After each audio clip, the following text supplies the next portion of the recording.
it's not a case for boundaries. It's more of understanding that marketing is as vital a function as finance, as operations, as procurement. Today was a crazy one, huh? Like, really amazing. First person who's reached out to us, completely unknown. And someone this amazing reaching out to us and being like, hey, am I good enough for your podcast? It's just crazy. It's amazing. You guys are in for a ride. Learning about marketing, podcasting, becoming one of the best podcasts, one of the top 10 podcasts in the country. Having the confidence to say 9 out of 10 times I am correct, conservatively. I think that's just amazing.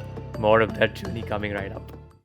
There are certain decisions which an internal team member or a founder will be able to make in the context of marketing, which an agency should not have prerogative over. Teach the man how to fish and they fish for the rest of their life, and give them a fish and they'll only eat once. So you're trying to teach them how to fish? If you want to do marketing successfully, you need to have a stake in it.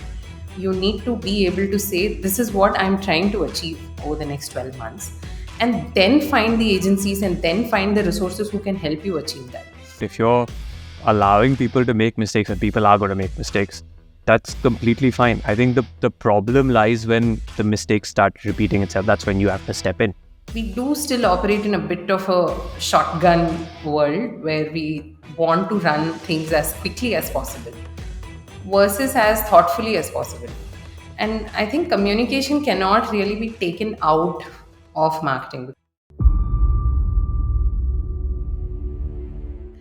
Hi, my name is Hasita, and I'm a marketing consultant at Motley Crew, which I also happen to found.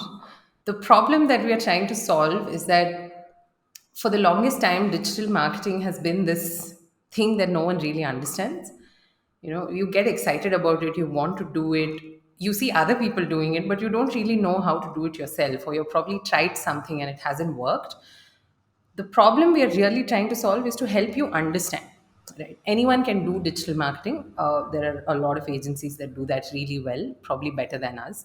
But what we are here to do is to help you understand how it works so that you can do it successfully for as many years as you want to. So I am a firm believer that you shouldn't be outsourcing core functions, of which marketing is a big part. The industry has a lot of different opinions and perspectives on this. Obviously, again, it's a very specialist skill. And I think over the last 10, 12 years, we've only made it even more complicated than it was. There are lots of different tools, attribution methods. Doing something for 10, a scale of 10 is not the same as doing something for a scale of 100. And the same experiments that worked at a smaller level simply don't at a bigger level. And sometimes, honestly, the function surprises me as well.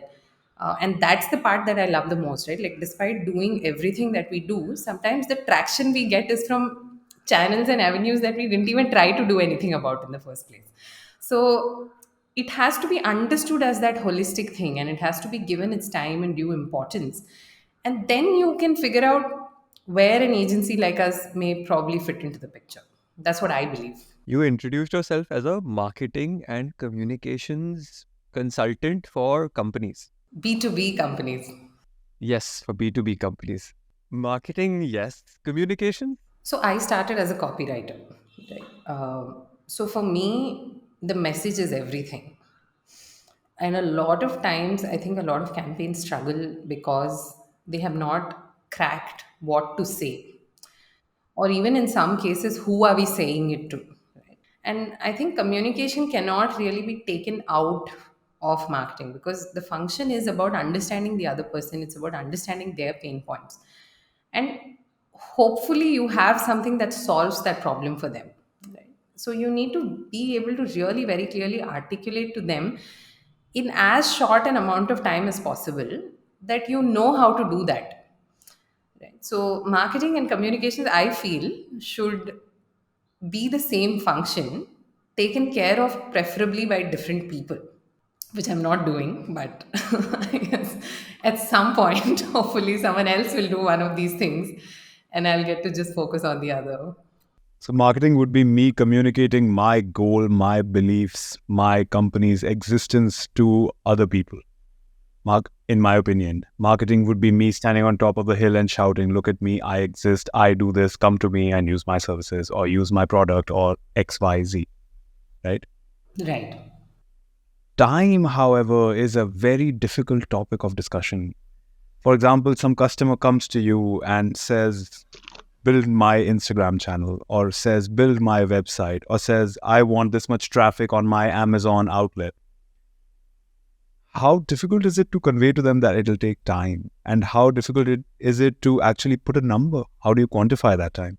Yeah. So let's split that into two things, right? And firstly, I think it is very difficult. And if there's one thing that founding a company has done for me, it's given me a lot of empathy for the hurry that they're facing. I get it. Right? You have to make money and you have to make money quickly.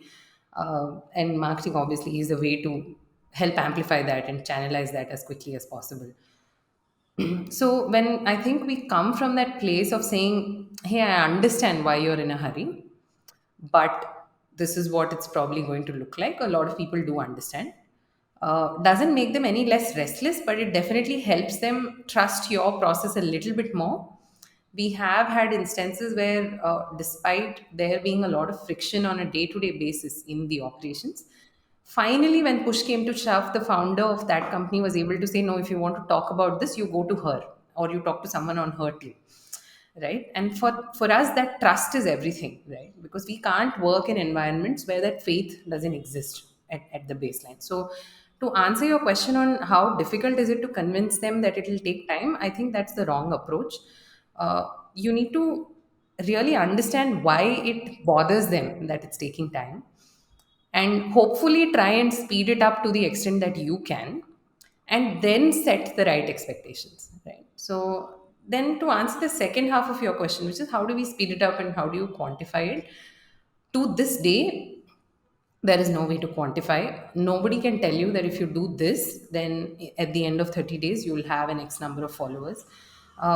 We had a very interesting thing happen. We were not involved in it, just to kind of put it out there. We work with Forum Malls. We are their creative agency. And they have launched several new malls, one of the most recent one being in Kochi in the south of India. And their digital work is being handled by another agency local to Kerala, and they did an amazing launch campaign.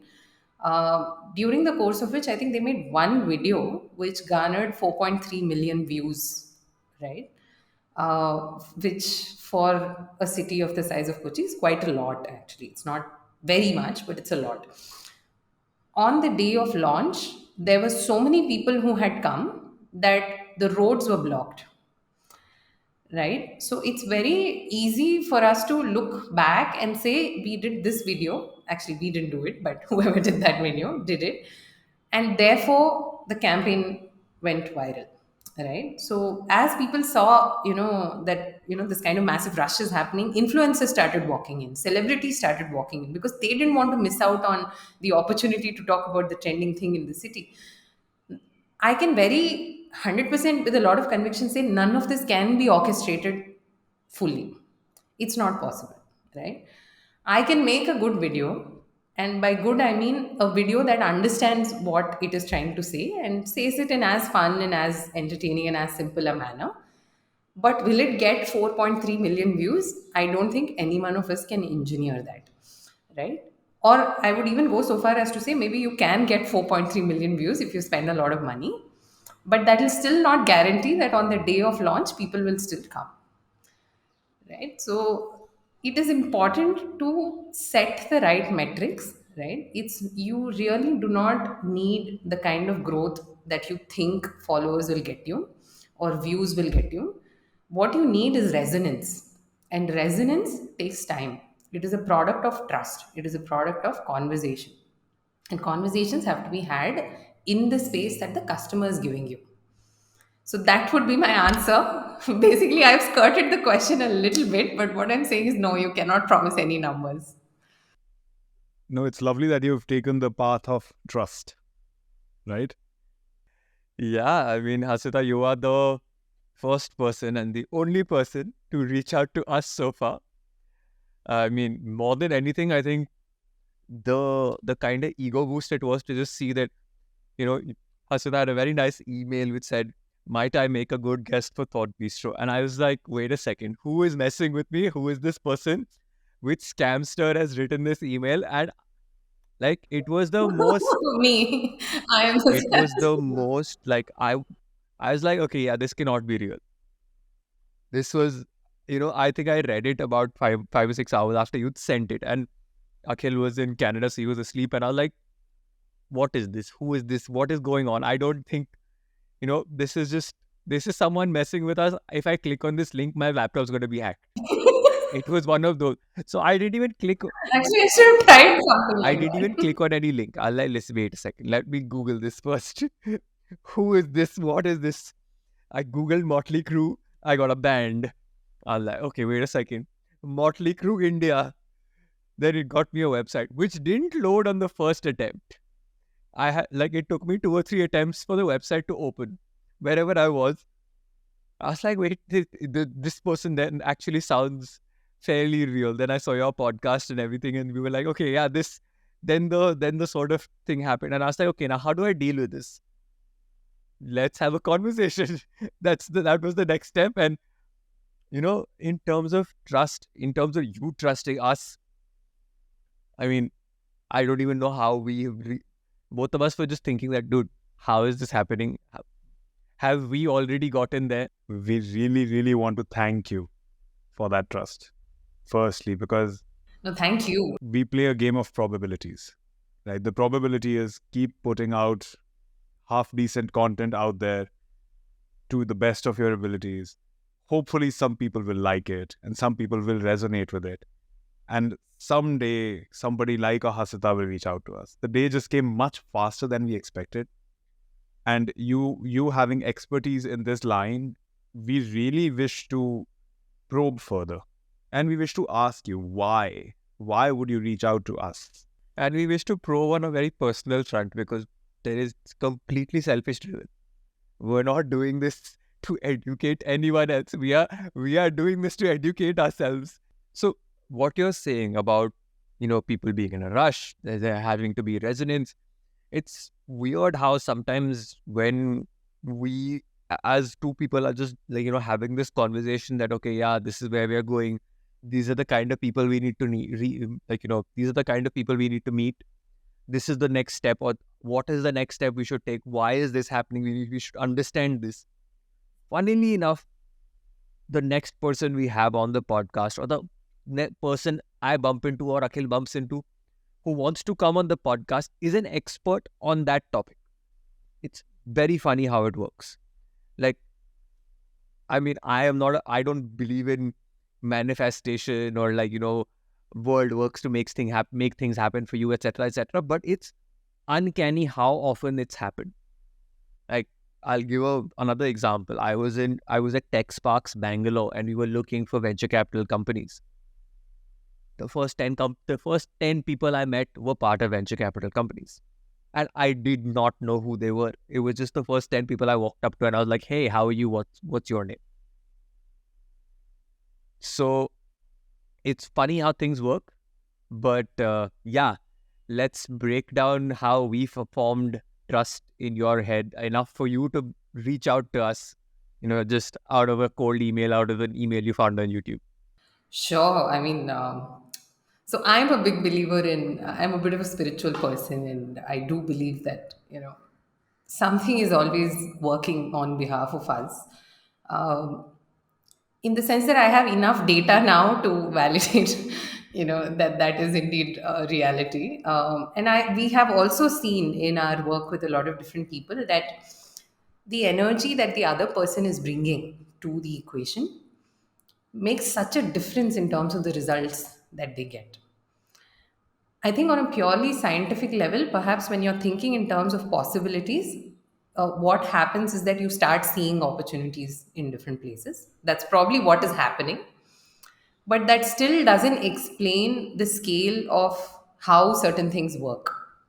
Right. And I'm very happy to use an example of a client we work with wherein they work with ISRO, and they were very closely involved in the Chandrayaan project. And we've had the best time working for them, right? So In fact, the entire team is also very happy when they come in the morning. They say, "Hey, what can we do for these guys? Right? We really want to do something else." And it's one of those projects that somehow just runs on autopilot because my team is so invested in it at this point. Right? I don't even have to tell them, "Have you done this?" It happens. Right? I just go and check, and it's done. A lot of the results and the success they've derived, I believe, is also because of the mindset of the founder, who we've seen, or rather, we've glimpsed into how he thinks on several different occasions. He's very excited about new things, right? He's a visionary in the sense that he knows how to have fun with that vision that he's seeing. Right. And it's not a, "Oh my God, this is my ride or die. If I don't do this in 5 years, then, what's going to happen?" It's more of a curiosity, right? It's more of, I wonder what it might be like to be one of the first manufacturing companies in India to take our work digital, right? And when you come from that place of that childlike wonder, right? Like, I think a lot of things just start working for you.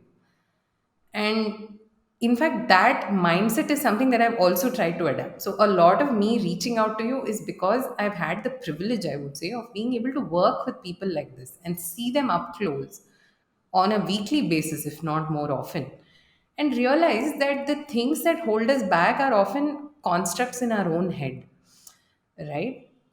At this point in time, who am I to sit in my chair and hope that somebody will come to me and say, "Hey, do you want to be a speaker?" They're not going to do it, right? For all intents and purposes, I'm not that famous, and it's fine, So it's okay for me to put my hand up and say, "Hey, I want to do this. It seems like fun. It seems exciting. So I'm going to go ahead and do it." And the second half of what you said, which is, how did I begin to trust you? Honestly, it's the content, right? And this is what, we call it the pillar of content marketing, yet none of us really understand it. Which is that if you're not making content again that resonates, that you've had fun with, and the mic is a bit of a, it's very finicky, right? Like, it catches energy almost. If I mean, I have had days of going into the studio, and if I'm dull, if I've not had a coffee, if I'm sleepy, you better believe the mic is going to get all of that, right? Right.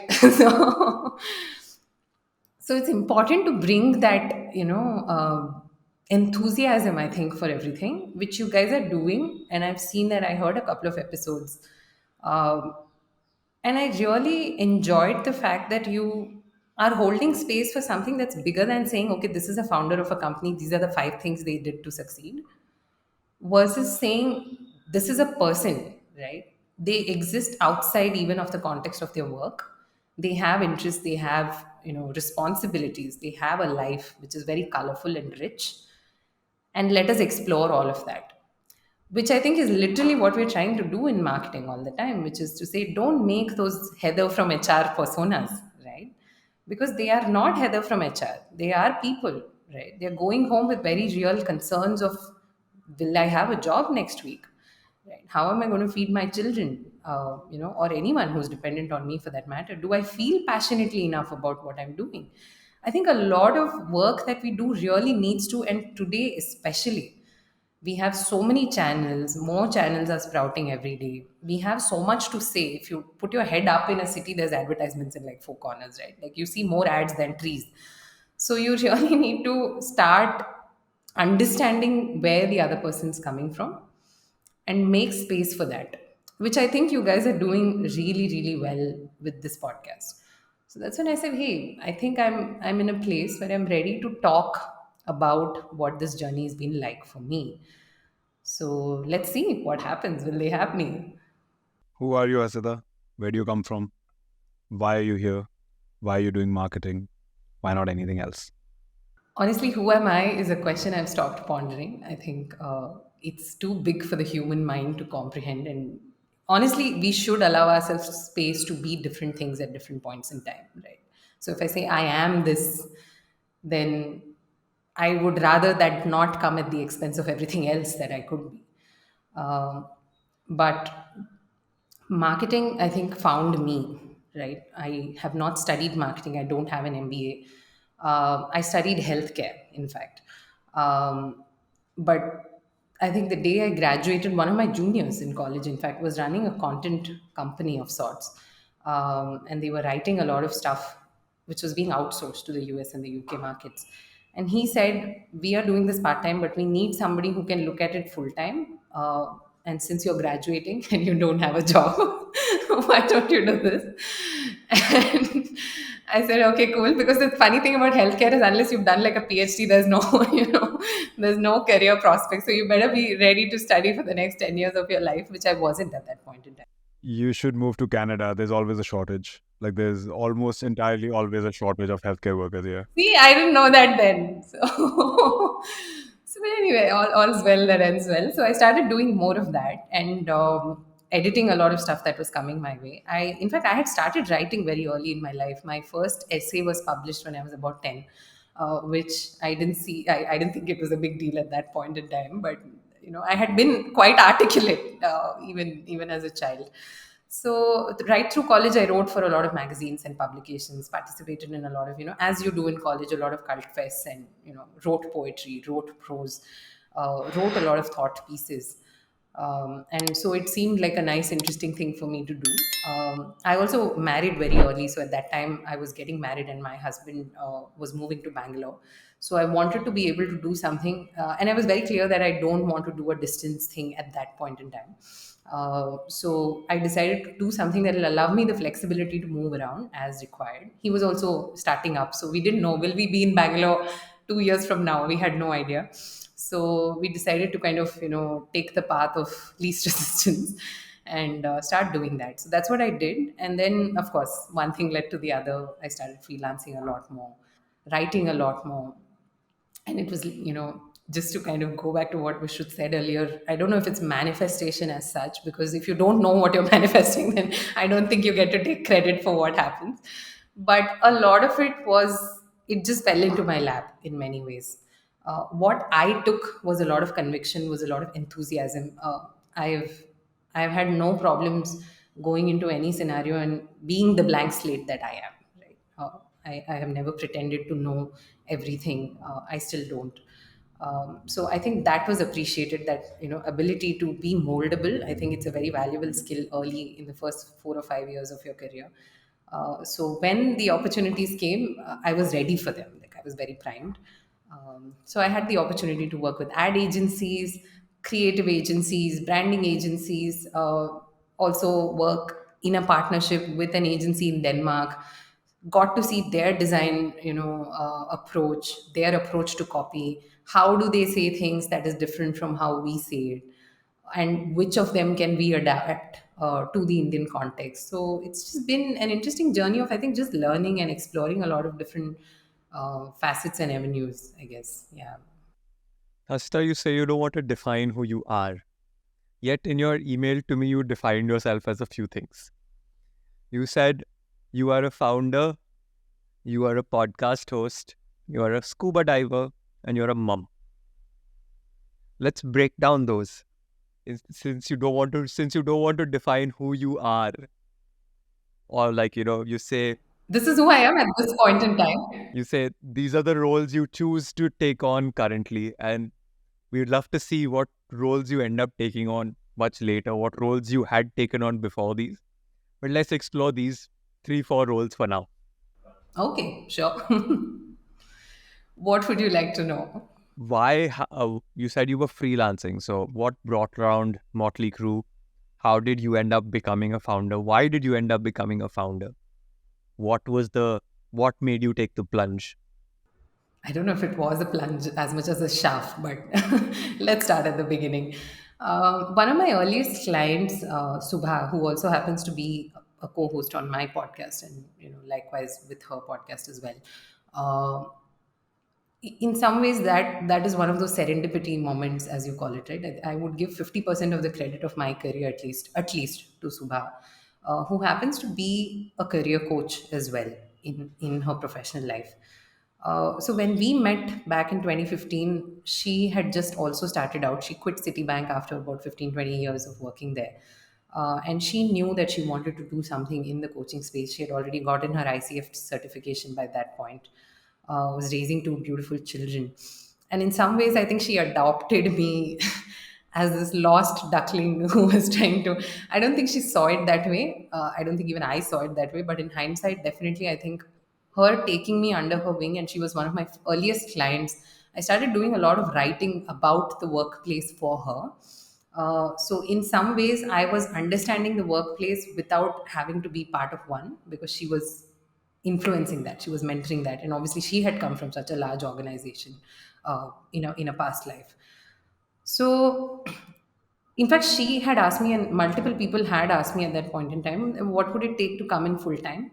What would it take to just, take on a bigger mantle in whatever we are doing? And somehow I knew even then, and I'm maybe able to articulate it more now, but the knowledge was always there that I prefer autonomy. I need to have space to make certain choices and decisions. And especially in the creative context, I need to be able to say, no, this is not what I would want to do with this. I think this is a better approach, which not a lot of, I mean, not the agencies I worked with, they were very sweet about it. And also, I was somewhat independent, so it helped. But in agencies, generally, that free thinking is only being encouraged now. It was not always the case, right? So when you're running a system of 200-300 people or more, it's very important to have people who do things and not just people who have opinions. And I definitely always fell into the latter category. So I don't think in that stage of my life, being part of an agency, and also I still do. In fact, I feel like an imposter sometimes. Like when things work out, I want to ask them, like when they say things like, we want to work with you, or we think you are the right person for this, like the immediate next question in my head is, but why? Like, and at that point, it was an even bigger challenge for me because I was not coming from the background. First experiences are very weird. And we've had this discussion on the podcast before, but Sakshi was our first guest. Sakshi also runs a marketing firm, and she's in her initial stages as well. But she said yes to being a founder on a podcast which did nothing at the time. No episodes, no base, no reason. And she's like, yeah, I'll come on. Till date, Vishwas and I, we have no clue why she came on. Just like that, how you reached out to us. We will never know. We will never figure out why you have reached out to us. Okay, like 10 years down the line, we will tell this story that Hasita reached out to us and no clue why she reached out. Yeah, I mean, honestly, sometimes it's okay, right? Like we don't know. It is. It's absolutely wonderful. It's not just okay. It's brilliant. And I mean, we are so thankful to Sakshi because I remember when we started with this thing, okay, we were going to talk to founders. So we're like, okay, fine. What do we do? At that point on YouTube, we had 25 subscribers. On Spotify, we had, I think, 25, 30 people who listened to us on a regular basis. Out of the 25, 4 of them were our own accounts. So like 2 email IDs and 2 email IDs. And like 3, 4 were like mom, dad. So those were the people listening to us. But this was something that till that point we had done purely for we like to talk, let's do this. There was no marketing, there was no push, there was no, oh yeah, I want to speak to XYZ person, or oh, listen to this. We were just doing it because we were like, you know what, 20 years down the line, we will want to remember these conversations. We will want to read these topics. That was the only reason. That's a pretty valid reason in and of itself, I feel. I think we're always in search of this big reason or this big meaning, but it doesn't have to be that, right? Like I was saying from one of my earlier clients, just the excitement and the curiosity to find out where it might go is often a lot more powerful than 5-year plans can ever be, I think. But Hasita, there are questions. Eventually you start questioning. Why do you question? Is you have one horrible experience. And that horrible experience makes you feel like, man, this is such garbage. Like, why did I ever get into this? We want your horrible experience on here. So many, right? Like, obviously, I also have a podcast that's currently running, and season one, we had 0 subscribers, by the way. So till the day we launched, nobody knew except for Subha, me, and the production agency, and maybe my husband who heard me record once or twice. But that was the extent of our launch.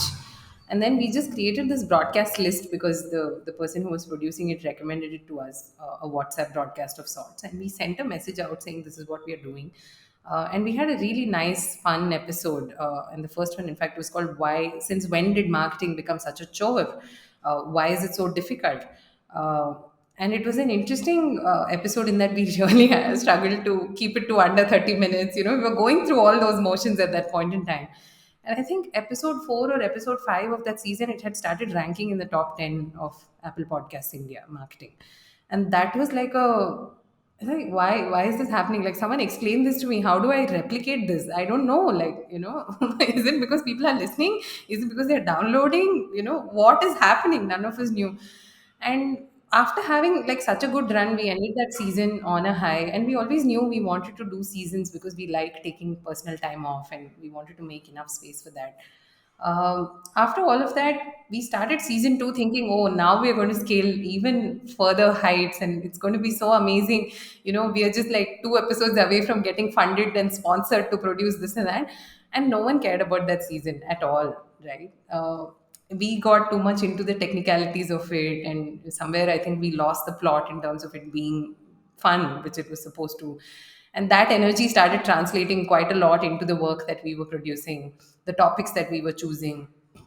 We got some good guests, but we couldn't create. In fact, even the guests we had orchestrated to have people who in themselves have a few thousand followers. So we started basically messing with something that is already working. And that season went downhill very quickly. In fact, I decided to stop it at 10 episodes instead of the 12 which we had planned. I remember having fun with exactly one episode in that entire season, which was a guest episode. Maybe one or two now that I think about it. But that was that, and I couldn't wait for it to be over in many ways. And after that, we took a really long break. We did nothing for 6 months. And when I came back, it was with a lot of insecurity. It was like, do I want to do this? Is this even worth it? Why am I spending my time doing this when, quite frankly, I could be diving with all the time that I'm spending doing, the prep for this. So that phase happened. But I think the good thing, I'm sure, and you guys see this as well, is having that co-host. And in some ways, as in my podcast, as in my professional life, Subha has been that person who's able to say, okay, hang in there for just a little longer. Like, the light is really at the end of this tunnel and you're giving up like 5 minutes before you get out. So just hang in there, finish what you started. In fact, I was talking to her the other day and I was saying, maybe this podcast is having its final run in some ways. Maybe this is the final season. Not because I'm disappointed, but because I feel like I've said everything that I wanted to say. When we started the podcast, the purpose was very different, right? I was having the same conversation over and over again with multiple people saying, you will not get followers the day you start an Instagram channel, or if you run ads this way, it's going to fail. So we said, if we just record and put it out there, then it becomes easier for us to tell people this without really telling them that. Like, how do I tell this at scale was literally the only idea. It ended up doing some amazing and magical stuff. And that's when we started getting a little greedy. And I think that, I wouldn't say, like, it's not the philosophy of greed begets, like, whatever, dissatisfaction. I don't think those things are true. I think we could all benefit from being a little more selfish and, want things from time to time. But the moment you start noticing something and saying, okay, hey, this seems to be working, let me deconstruct and find out why this is working, it can go both ways.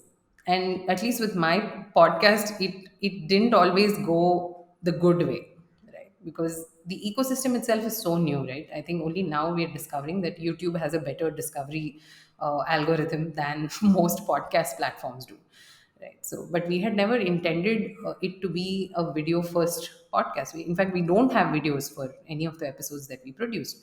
So how do you then take it and put it on YouTube? That is something we are figuring out over the last 48 hours. In fact, apparently there are apps that allow you to do that. You don't have to have faces. They make, some interesting doodles and stuff. And you can get stuff up there, and then you can decide, do I want to do a video podcast or not?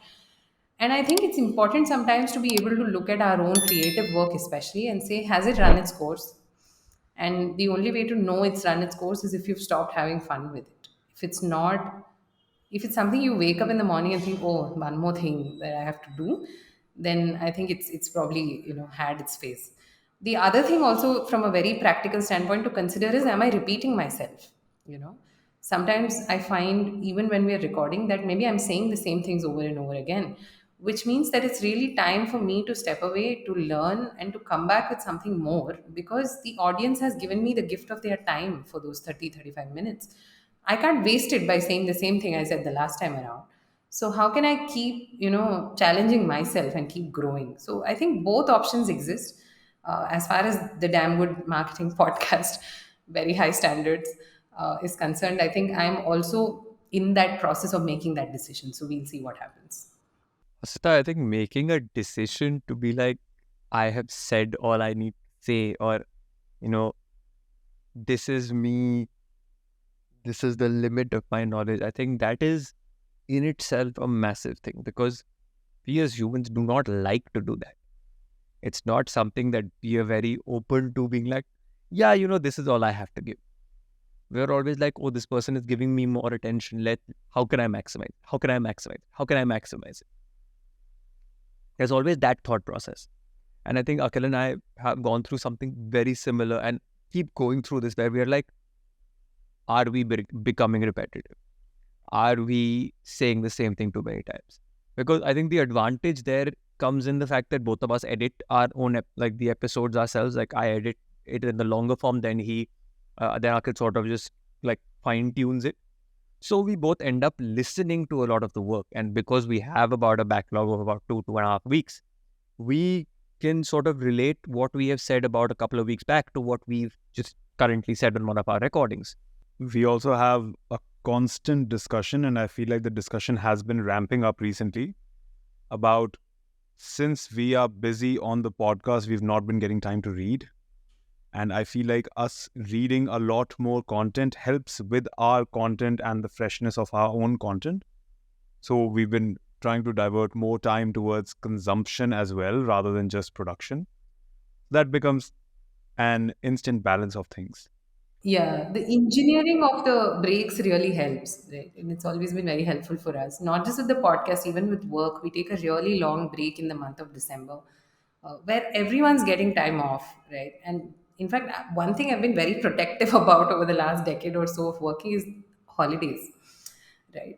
Saturdays, Sundays, public holidays. You better be like, any holiday, I will take it. Like, I have no qualms in admitting, because I come back a better person at the end of it. And yeah, I think that downtime, it's really nice that you guys are asking that question. And taking time off is one of the most underrated, things to do in today's, I think, ecosystem. And again, a very timely discussion, because in about 10 days' time, we are taking some time off and we will be a little away from recordings for a while. So yeah, let's see. Yeah, Good. We'll still be editing though. let's see how those 15 days help us. You let me know. Yeah, I think we ourselves are looking to find out, because for us in the past 5 months, it's been very at it, because we've just been like, you know what, we have to make this happen. Let's meet people. Let's see what we can do, how we can do it, and we've just been doing whatever we can.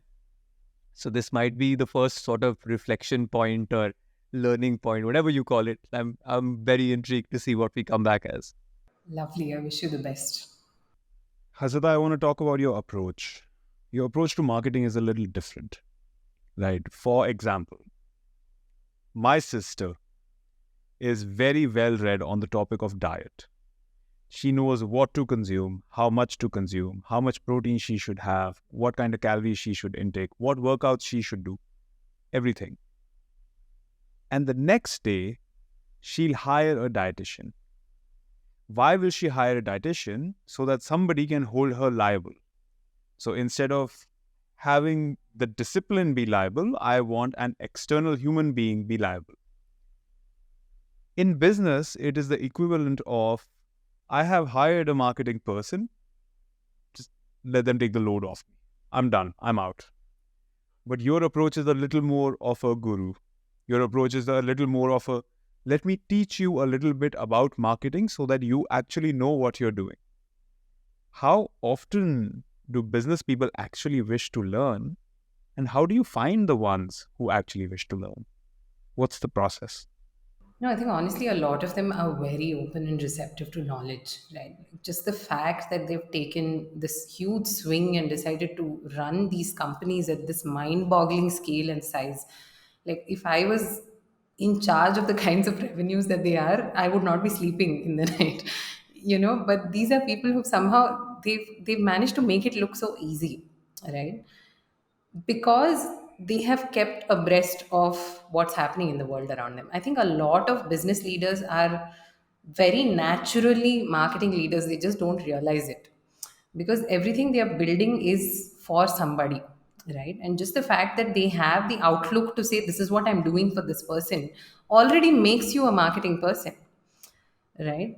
It's not about, do I know how to calculate my acquisition costs or my lifetime values. I think these are unfortunately what the domain is presented as. Or do I know how to use HubSpot? Like, I mean, hell if I know, right? But I know people. I know the people that I'm building this for. And and that's why I really feel like we could all benefit from a somewhat unconventional approach.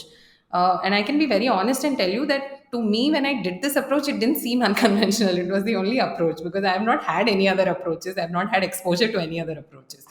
But it was quite evident to me that these are not people who are fundamentally unwilling to learn, right? And learning is a very core value for me. Like, I mean, on days when I'm really struggling with something or if I'm going through a phase in life, what I resort to is always learning, the experience of reading or listening to something or just going out there and exposing myself to other perspectives in the form of travel, perhaps. So I don't think curiosity dies as we grow up. It's just that it probably is occupied by other stuff that happens. And again, in the context of maybe doing the kinds of numbers, managing the kinds of people that you're managing, you may not always have the time for this, right?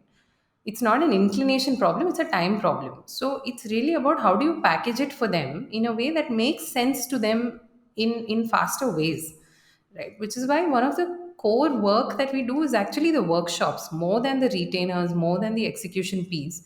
We have this model where we spend 2 days with that team and just help them understand, hey, this is why your process is probably not working. Or if you're starting up, then I'm sure you have 10 things to do, but these are the 4 things that you should probably prioritize based on who you are as a person, right? It's not about, should you start Instagram? Okay, I mean, to some extent, if you are a B2C company and you have pretty looking products, then please be on Instagram, at least for now. But how do you show up on that platform, right? How do you make sure that it's not a short term thing, right? Like, I can get excited about it for a month, but when I have to do it for 2 months, when I have to do it for 3 months, when I have to do it for a year, in fact, to this day, just like you guys, while we do have a production company and they take care of most of the workload, I still listen to every episode at least 3 4 times before it goes out. Not because I have the time, right? But because I really do want to make sure that with what we have as raw material, we do the best possible job, right? That I think everyone is inclined to do, everyone is willing to do, right? You just need to show them that, hey, you are empowered, right? And I genuinely believe that we all can benefit from getting out of the space of, okay, let me help you do this. Like we do it with children, right? Like, oh, you're not capable enough, so I'm going to do it for you, right? It doesn't help, right? So tomorrow I leave or you fire me for whatever reason, then what happens, right? You've just made it harder for everybody by creating a dependency where it didn't need to exist in the first place. Like, you be in charge of your numbers, yeah, you be in charge of your revenue, you know what you want to make, or rather you know what you need to make, right? So you come back and tell me, this is what I'm trying to achieve, right? And be very, very, and that is where I find that a lot of people actually can't do that. Right? People can't really come up. There are very few people who are able to come up and say, this is the revenue number we are aiming for, and this is how broadly I think we are going to get there. That clarity I've seen probably in 2 or 3 people that I've worked with in all of these years. And you be in charge of that, and then I'll tell you how to make it happen. So I think, yeah, I just don't like dependencies in any way. And in fact, I'm also very hands off with my team internally as well. I feel like it's okay for them to make mistakes and learn, rather than constantly breathing down their necks and telling them, okay, this is not working or that's not happening. It's just not my thing. I think that's where the productivity comes in, right? If you're allowing people to make mistakes, and people are going to make mistakes, that's completely fine. I think the problem lies when the mistakes start repeating itself. That's when you have to step in. And I'm sure from what you're saying that I'm sure that's the case. I mean, if you're hiring capable people, then you already know they're not going to make the same mistake twice by intrinsic principle, right? If they're still making the same mistake twice, then you probably had something to do with it. So I think that self-awareness is sometimes important. Yeah, How many people have that self-awareness? hard earned. So coming back to this self-awareness and speaking about the goal setting that you were talking about. So coming back to spirituality as well, the Bhagavad Gita has this very popular verse where they're saying, focus on the process, don't be goal or don't be result oriented. So I was reading a interpretation of it where it said, what does this mean? It doesn't mean you are goalless or resultless and you're just doing something for the sake of doing it. Saying that I am focused on the process, I am not goal oriented. I don't have a goal. That's not what they say. They're saying have a goal, plan everything out on how you're going to achieve that goal. And once you're sure that your plan is in place, then when you're working, don't think about that goal until you achieve that goal. Then follow that plan religiously to get to that point where you're getting to that goal. It's not that every 2 days you're like, okay, where is my goal? Okay, where is my goal? If you're giving yourself a 1 month timeline, follow that 1 month timeline. If you're giving yourself a 1 year timeline, build it up and plan it intricately and follow it. So I think that's where people go wrong a lot of the times, or people end up misconstruing what they're reading. I kind of want to build on that. So, based on my understanding of the Bhagavad Gita, the karam or the purpose why you are alive is built on your current knowledge. And Hasita, you know something that we do not. Hence, you have a successful marketing firm, or you have a successful communication firm, or however you would like to place yourself in the demographic of things. What do you know that we don't know? Let's go with top 3 things you know that we don't know that would make you better at marketing. I can clarify further. If I pick you up today, I take away all of your assets, strip you of your company, and leave you in the middle of India, you can probably build your firm again in a span of 4, 5 years, 10 years, or whatever the timeline may be. But you will build it. You do the same with me. I cannot build your firm because of something very specific that you know. Maybe 3 things, maybe 5 things. Let's go. Honestly, I had never thought of it that way. I really think that with the right mix of circumstance, I think anyone can, achieve the same results. But maybe that's the secret sauce that you're talking about. It's possible, right? Which is also ironical.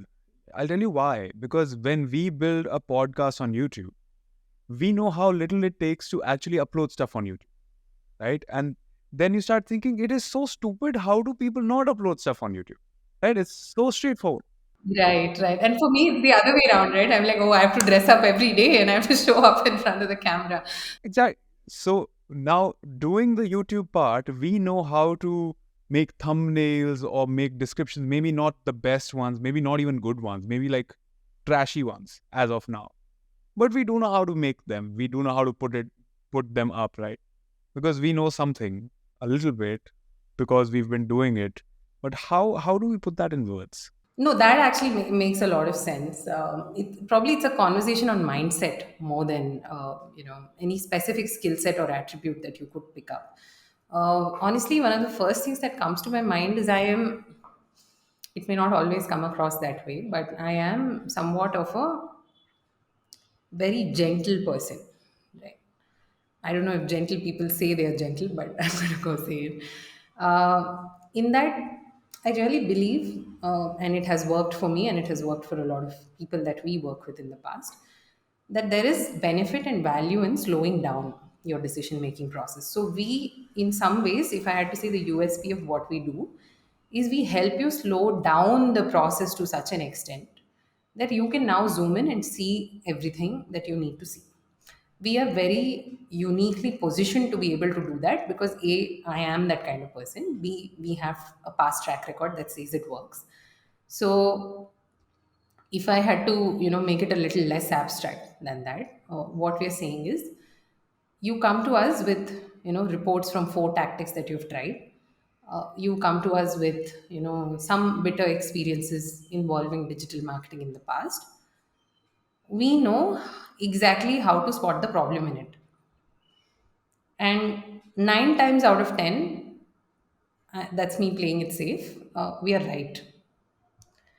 Right? That is something we've built over many many years of doing what we do. So today, if you leave me in a random market somewhere in the world, and I see someone and I see that they're not able to sell, I know instinctively why they're not able to sell. Right? So definitely, I think that has had a huge role to play in how Motley Crew has come to be.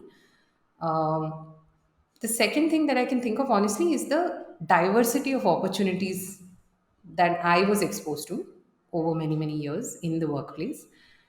Not everyone gets to work with an agency that also has an office in Copenhagen.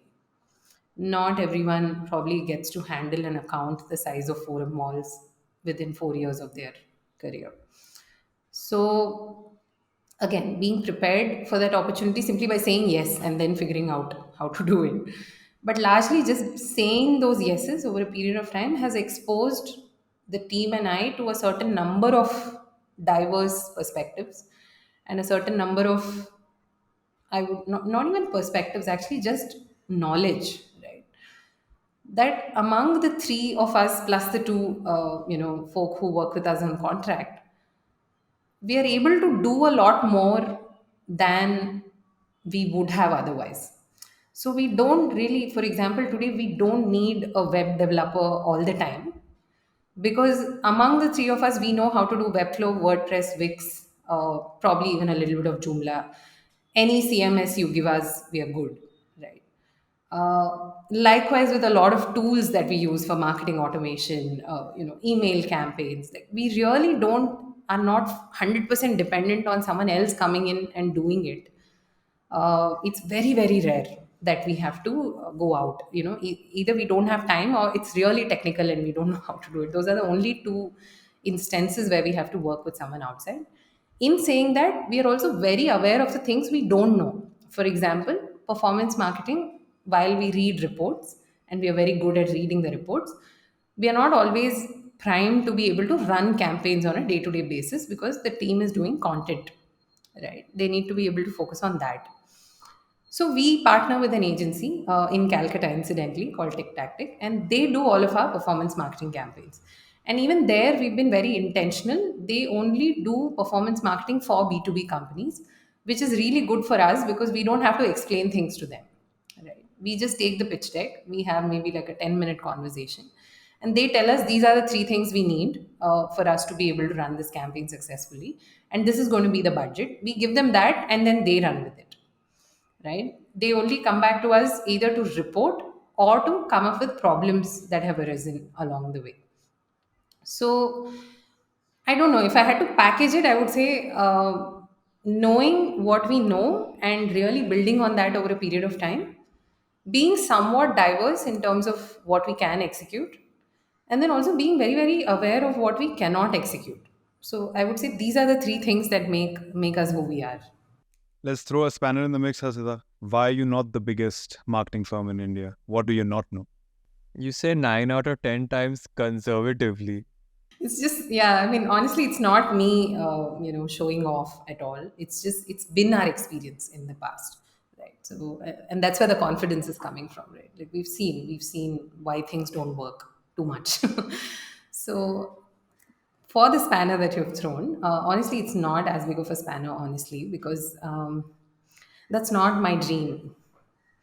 I am not trying to be the biggest marketing firm in India.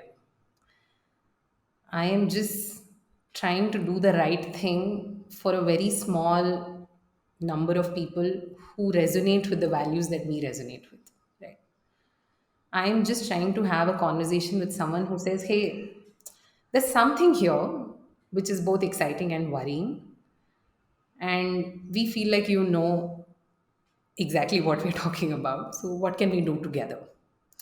right? And we are really in the market for the people who are so excited about their ideas that when they talk about it, they bring tears to our eyes. That's what we are here for. And if it is one company, I'm okay with that. But surprisingly, it's not one company. There are many of those, right? And I'm more than okay with that. But that's really what we're trying to do. Right? Yeah. Which is why we don't force fit solutions. I think that's the beauty of founders. For us, it's been a very similar experience again, where we are like, we are looking for passion, we're looking for integrity, and we're looking for intelligence. And the number of people whom we have come across, the sheer numbers, like today we are at a loss where we were like, oh my God, we have, we have this, we have this. We never thought we're going to be in this situation where we have a backlog of 2 weeks or 3 weeks. We always thought that, okay, yeah, we get a person to record and we edit and we post. We get a person to record, we edit and we post. But today that we are in this scenario where, and we are openly, we're telling people that, hey, listen, this is our thing. We're not like, you're going to come to us today, but we're going to have to wait 3 weeks. And they're like, yeah, sure, it's fine. And we're like, how like, what are we offering? So brilliant to hear people, like to hear you talk about your process, to hear you talk about the way you think, your passion, your whole personality comes out so beautifully because That's the joy in the journey that you were talking about. we both of us can see that the level of thought that you put into what you're doing. I think also the biggest thing that stood out to me is how much you have like emphasized on, I work to understand myself. These are the things I can do. These are the things that I should do. These are the things that I can learn. And these are the things that are out of my jurisdiction. So here I'm very open to hiring help. I think it's so important, yeah. And I think just having that level of clarity is beautiful. And honestly, a lot of that clarity has emerged also over a period of time, right? Like in the first year of starting the company, I was quite miserable. And I have no qualms in admitting that because it was the first time I was facing the very real problem of cash flow, right? And it was not fun. I hated every minute of it. It was very difficult. I was not really taking any money out of the system for a very long time, which for someone like me, I come from a very middle class background, so it's not a very normal, natural, thing to say. Okay, I'll not be earning anything for the next 12 months, so but let's figure this out. So it was very difficult, and that's where I'm really very grateful for all the. It really takes a village, and there are so many of those people, both in the role of clients, friends, partners, the team that believed me and came on right so early. Um, who held it together as much as I couldn't. And I'm very cognizant of that fact, right? So on the days when I didn't know, should we be doing this, should we not be doing this, a lot of that external validation did help 100%. Right. And just being held, and honestly, I think everyone should. Subha happens to be a friend of mine, so she has no choice but to coach me. But I think everyone could really benefit from having someone like that in their lives, right? Whether you call it a coach or whether you call it, a mirror, if I could put it that way. Money is a very real topic of discussion. And, you were into marketing, and marketing can easily be a job that you build for yourself, but you go out and you get a team, which in by itself makes it into a business. It's no longer just me freelancing around, getting my service out and charging for my time, right? Let's talk about money. Let's talk about what does it take? What are your costs? If you're comfortable, then what is your revenue and how has it been going? What has the trend been like? Your trend line, your growth. We would love to know more. So, funnily enough, from the days of freelancing even to this day, we've always doubled our revenue every year. In the sense that even when I was independent, I was still doubling revenue simply by taking on projects of a higher value. That, of course, came to a threshold at some point, as all things do, and that threshold was my own knowledge. Luckily, in some ways, the pandemic also happened at that time. And a lot of the work that I had in the copy and content space, it just left. So for 2 months, I was jobless, which was really quite valuable in hindsight because it did two things for me. One is I signed up for a course with Upgrad in digital marketing and communication, and I said there is a lot of knowledge in the form of many different dots just hanging around in the universe, but now the time has come to connect them properly. And that course, truly, I highly recommend it. It's one of the most well structured courses in India on marketing at this point in time. That took about 6 to 8 months, and there was a lot of project work, small group sessions, and discussions. Really, I learned a lot from that process. And towards the end of that, someone that I knew in my ecosystem, I asked them for a content role and they gave me the role of a marketing consultant. That was my first stint doing something that I didn't know how to do. That phase in and of itself was very difficult. That project, and I don't, give only that project its blame or anything of that sort. We were trying to do something quite impossible, and I was doing it for the first time, and I didn't know what the hell I was doing except for experimenting on a daily basis. It took a toll on my mental health to the point where I had to slow down and really reconsider what is it that I want to do in a role like this. Then I reached out to a few mentors who already work in the marketing space. I said, I just need someone to tell me that my ideas are either good or bad, because at this point I don't have any reference point. So I started doing some sessions with another dear friend of mine who was very gentle but also very clear in her feedback. She has been in marketing for much longer than me, and that was very helpful. So I did those sessions for about 6 to 8 months.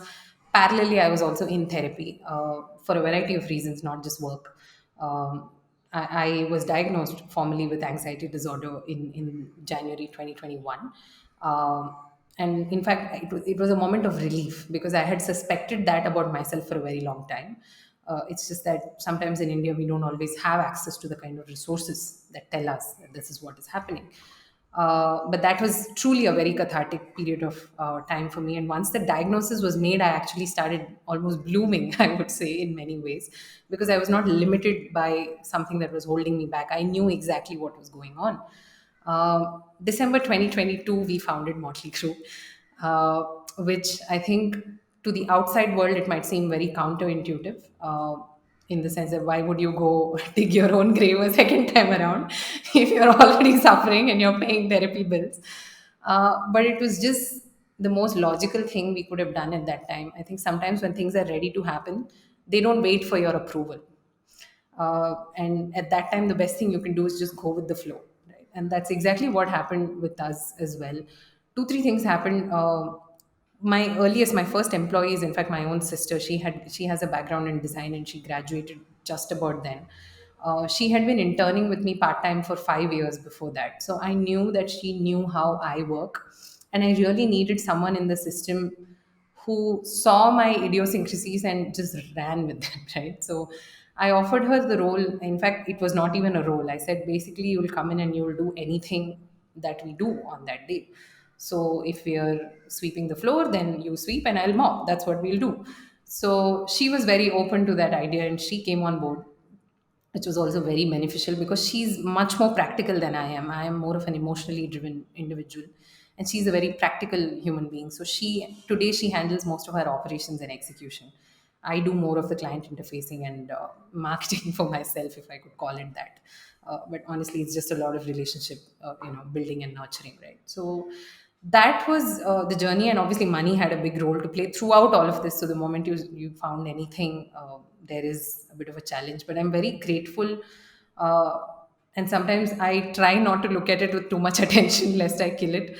uh, we ended up doubling revenues again. Obviously the costs had gone up. We had a couple of people, but we still managed to maintain a revenue margin of about 50 to 60%, which for service industries for a business like this is still quite high. And I realized that in saying that my time and money is not accounted for, and what I mean by that is the reason we're able to charge a premium is because of the amount of time we are able to give to each individual entity. And that time is my time again at the end of the day, right? So am I not costing for it? No, I think I'm at this point, I'm a lot more comfortable with the idea of a bigger picture. It doesn't really bother me how much I'm able to take out of the system on month basis. But as long as I know that we are financially headed upward, I'm happy. In saying that, this year I know we are not going to double revenues, because we made a very conscious decision in January of this year to say that if we scale right now, we are going to fail, because we don't know how to do some of the things that we need to do well. So this year we had two mandates. One is we are heading into recession, so don't lose clients. Secondly, don't scale up in a hurry. Don't sign on projects that don't make sense to you, that don't resonate with you. Just do good by the people that are already there.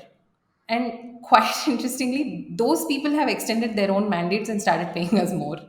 So I guess in some ways we just have to wait for March and see what happens. It's probably not going to be double, but it's still very much an upward trajectory. Asita, I think a couple of things I just wanted to point out. The beautiful juxtaposition where you're diagnosed with anxiety disorder and you feel so much more secure in yourself, and you're like, that gave me the confidence to move on. I absolutely love it. And the other thing is understanding or having someone who understands your idiosyncrasies. I have this theory which I try to follow, which is, find your kind of weird. We are all our own kind of weird, and we have to just find our own kind of weird and run with it. So I think that just fits right in my wheelhouse, and I resonate very, very strongly with that. Speaking of that, we like to have this, we have this tradition on our podcast where we end with a question that was left for you by our previous guest. We'd like you to answer that question and leave a question for the next guest. So the question for you is, if there was one thing about your journey which you could have changed, what would that be? It's taken me a lot of work in a lot of different contexts to come to the conclusion that I would have changed absolutely nothing actually. um, Whoever I am, and it's taken a lot of work, right? It's not, I have raved and ranted. I mean, if my therapist was here right now, oh, we'd be having a very different conversation, right? So, why me? And, I'm also human, finally. So, but yeah, it's only more recently, and in saying recently, like the last couple of months, in fact, I've realized that I am today a product of every single thing that came before me, right? And me questioning that is not going to help in any way. In fact, it's beautiful that it happened the way it did. Like, I mean, if we work with the baseline that I like the person I am today, then by default I like everything that came before, right? So I really don't think I would have changed anything. And even more pragmatically, if I were to put on the practical hat and I look at it and say, maybe I would have done this differently. Sure, there are some projects where I feel like at that point in time I didn't know enough to have signed up for them. Uh, but still, the bigger picture still remains that all of those things. So I am a sum total of all of that. One last thing. If you had to give us like one line, Motley Crew does. Motley Crue does pretty damn good marketing, I would say. Love it. Can we get your question now? Sure.